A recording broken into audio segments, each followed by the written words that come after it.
Madam Commissioner, thank you for taking the time to speak to the Moldovan audience. These last 2 days, at your invitation, 27 mayors of villages, cities from all across Moldova are in Brussels. They are also representing a fair range of political parties. First, how were these mayors selected for this visit? And also, why did you decide to expand and deepen your dialogue with the Republic of Moldova at a local government level, not just the central level? First, I'm very happy to be able to talk to you. You know that Moldova has a special place in my life, in my heart, and why talking also to the mayors or to the local authorities. I cannot imagine having a successful enlargement process without the mayors or without the local communities. Many laws, once you will become a member of the EU, will be implemented on the local level. One point. The second point is, who knows the best what is going on in your villages, in your towns, outside your capital. So they are them. When I have visited Moldova, I have met, I think, more than 100 mayors. I traveled through the whole country and I visited mayors in Balz, Edinets, Cahul, Taraclia, in Comrat. And then we talked about we have to meet again. And there was the idea, okay, now I came to your villages, to your cities. It would be great if you come to visit me in Brussels to see how important actually these local or regional levels are. So one of the criteria was, plurality. Then I wanted to see some of the faces I have seen already, like the mayor of Balz again. So this will be the third meeting with him. And then, of course, we also wanted to show that we talk to everybody. We have also chosen the mayors who are coming from the areas which have voted for more than 90%, not in favor in the referendum last year. And this is what I'm very proud of. Why? We need different opinions. We have to talk why somebody is in favor of Europe, why somebody is against.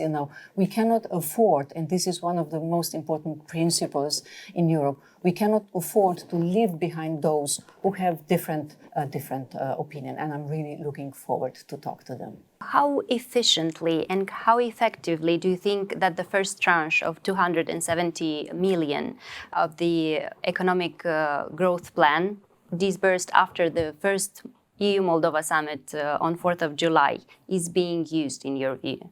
We are still in the planning phase, but if it will go on like it's showing now, this will be very, very effective. And your government is delivering reforms because, the whole growth plan, it is not a charity. So we don't give the money just like this. You have to do the reforms and you have to have a project. And for instance, we know that 1 billion lei from this first tranche will go for new infrastructure in local towns. 600 million lei will go for new regional and local roads. So it is a lot about building up the infrastructure, which is in every country, being a member or not of the EU, a basis for economic development and the welfare of the people. I was wondering, when will the next tranche out of this plan of 1.9 billion be disbursed, you think? We are now in the process of assessing this second tranche because, your government is implementing the reforms much quicker than we expected. So, the soon they deliver, then we can pay, and in a few weeks we will have the decision how the reforms have been done and how much money we will then give to, not to your government, but to your government to spend it for different projects in the country. But you don't have a specific, period of time when these money could be disbursed? No, because, my team here in Brussels is really working now on the assessment, and they are working also hard. So, I love to say that the representatives representatives of your government are delivering quick results, which are pushing us to work much quicker and harder by the date. But no worries, my experience is because you deliver even earlier, then of course we with our payments we will follow your speed. So I don't have the dates saying now we will pay. So if you deliver earlier, then we pay earlier. The bilateral screening is due to be finalized in September, as far as we know. And how do you assess the progress of Moldova, and what are the next steps in the accession process? Usually, if I go a bit back, usually countries need years to do all the screenings. But again, you Moldovans, I don't know if this is a part of your identity, working hard and really, delivering. It is not enough that you intend to do something. It is not enough that you develop plans how to do this. It is not just about the talk. So it is about delivering, and this is what I appreciate a lot. So it looks like that in a month we will be able to finish all the screening processes, meaning that once we will start opening then the clusters, we could open all the clusters in this year, which is really, really huge. How realistic, in your view, especially given the uncertain outlook for the parliamentary election and the complex context, regional context, that we finalize our integration process by the end of your term here at the European Commission? This is also one point when I'm talking to your government representatives or to the chief negotiator, Christina, and always telling, I cannot imagine being so much involved in the accession process of your country and not being there anymore when you will enter. But this is my personal opinion. So I would really personally love to be there when your country will join. But it is realistic, back to your question, absolutely. There are two main reasons. The first is that you are delivering and delivering fast. And in this connection, I hope that with the new government, this pace and speed of reforms will go on. So this is the crucial point in this process. So I expect that the new government, and this is what we need actually if we want to go on with the EU accession process, is the pro-European government and the parliament, because they have to work together. This is one part. The other reason is it is now a very important historical moment. Namely, we have a generation of politicians in Brussels who really understand the importance of enlargement nowadays. The last enlargement happened 12 years back in 2013. Then it was a kind of unofficial decision of the EU that we will not enlarge. Now there is a big priority that we will enlarge. And, for your Independence Day, you have a visit. I just want to tell you, a proof that this is true. You have a French President Macron, you have German Chancellor Merz, you have a Prime Minister of Poland Tusk to be there to celebrate your Independence Day. So this is one proof. Meaning, I don't know how long these pro-enlargement sentiments will go on. And of course, that's why I'm saying it is historical. So you have to do your work. And of course, we too. And for the time being, Europe is really in favor. And regarding Moldova, I have to say I really speak to many ministers, to many politicians and leaders in Europe. Nobody has anything against Moldova becoming a member of the EU. This is really something special. What are your expectations for and after the parliamentary elections on September 28th? Are there any fears that Moldova could somehow follow the Georgia's path of distancing itself from the European Union, despite the latest very close intentions to join the European Union? I think, sometimes we think too much that the enlargement process or the politics is only in the hands of the politicians. It is not. And now actually it is the future of your country is in the hands of you, people of Moldova, who will decide on the elections at the end of September what will happen, which way your country should go. And this is, one of the decisions. I really hope that people of Moldova understand what is at stakes. And when you will get the government, which will go on with what is needed to be done in the enlargement process, then I have no fear. But once again, the decision is in the hands of your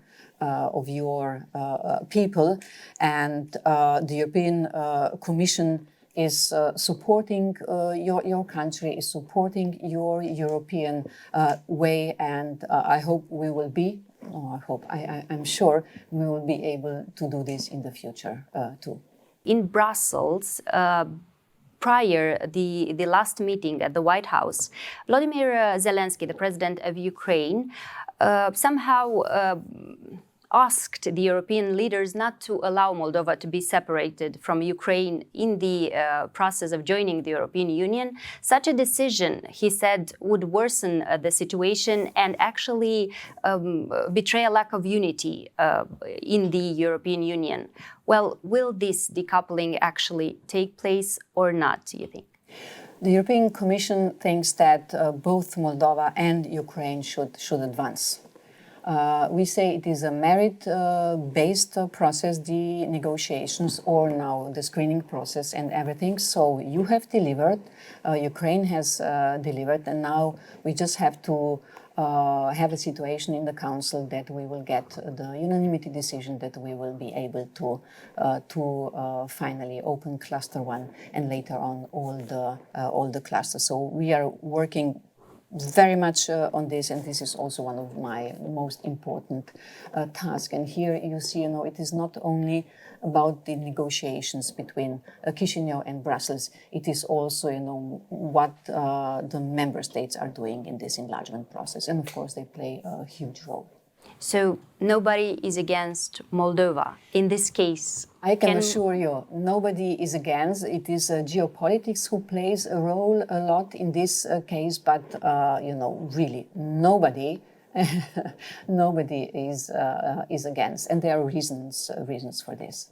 You recently stated that security underpins everything that the European Union does, including when it comes to enlargement. Well, how do you see Moldova's security in the context of potential security guarantees that Ukraine could effectively receive from Europe in cooperation with the United States? The EU membership, in my opinion, is one of the strongest security guarantees. We are not a security organization. But when I was speaking about how important or that security is really also in the whole process of enlargement, we have to go back to the roots of why the European Union has been established. And it has been established to preserve peace. And in this connection, I cannot imagine a safe and peaceful Europe without Moldova, and I cannot imagine that Moldova or the EU countries could be safe without a long and without just and lasting peace in Ukraine. So everything is connected, and we have been able after the Second World War to come to the situation where Germany, France sat together and have built with the others a community which is today also a peace community. And for instance, sometimes I lack this understanding, also in my country, Slovenia, that it is not, being a member of the EU is not only about the economy. It's very much important. It's about the prosperity. But it is also about the security, and it is about peace and freedom. For instance, it has never been a war on the territory of the European Union, but it has been war in Europe. Also in my country, who would have expected, we have a similar history, so my country got independent in 91. I cannot imagine peace, freedom, and safety and security in Europe without you. I wanted also to ask, talking about security, did the Moldovan authorities come up with any initiative that would help Moldova benefit from the SAFE program? We are now in the process of seeing how the SAFE program can be used, not just for the member states. So you know that Moldova is already beneficial for some of the projects we have. This is mainly then up to you, and of course the possibility of producing arms or, let's say, doing good for the security. In this respect, I want to say, you know, that taking care about security is not only about the weapons or the military part. It is, do we have the infrastructure which will enable people being, you know, preserved with food and water in the case of conflicts on war. Security is also about water security. It's about food security. So security for me today, it's, you know, it's much broader in the broader sense than just the military and the military one. And yes, in this respect, you know, Moldova can also contribute a lot. Can Moldova benefit from this SAFE program for paramount infrastructure construction that would connect it, for example, to Romania and then the European Union security infrastructure? Indeed, and you know, there is a plan to build a new highway connecting Romania and Chișinăul. There is a plan, you know, to do a ring road around Chișinăul. So when I was talking about the infrastructure before, it is important for the economic development. It is important for the security reasons. And of course, it is also important, you know, that the foreign investors will come. The foreign investors, and I hope that they will come more and more to Moldova, will not come if they will think that your country is not secure or safe. So everything is in today's world really so much interconnected. But just coming back to the European or the membership in the European Union. For me, this is very important. You know, once again, we are not a military organization, but being a member of the EU gives you certain security guarantees, one point. And the other point, we have some members which are not members of NATO. So, you know, you can choose, Moldova can choose its own way on the field of security. Becoming a member of the European Union doesn't mean automatically that you will have to become a member of NATO. This will be actually choice of your people, what you do on this security issue. Madam Kos, Republic of Moldova celebrates its independence. What would be your message to the Moldovan people on this occasion? Congratulations for 34th birthday or anniversary. I think the first thought I have is you can be so much proud what you have achieved, especially in the last years.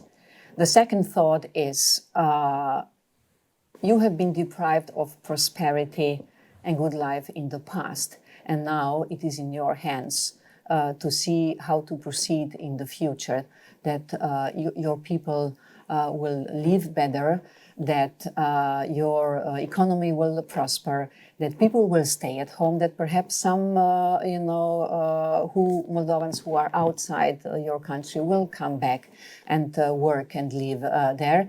And this National Day is also the opportunity, I don't know how it is in Moldova. In my country, sometimes, when we have these anniversaries, then we go into, we didn't do this and this and this, and then we forget the positive signs. So if I could or can say, a kind of thought for your people would be, please never forget what you have achieved in the last years or since you are independent. Nothing is for free today, especially freedom and peace. and that your country is living in freedom and peace, this is something huge. And of course, I wish all of your hardworking women and men to celebrate well the National Day. And I will do this with a bit of 1 week late next week when I visit your country again. And I'm really looking forward to see all the projects which have been done and will be done. We have been talking shortly about the growth plan. You know, this growth plan is for the people of Moldova, and it is 38 billion lei, so it is a lot of money. And this is, please use this money for your better future. Sometimes, and this is also perhaps the occasion of the National Day, sometimes it is good that we turn around the dark pages of the past, because then we can see, or we are able to see, a brighter future. So all the best, Moldova, all the best to Moldovans to your Independence Day. Thank you very much, and thank you, Madam Commissioner, for this interview. You're very welcome.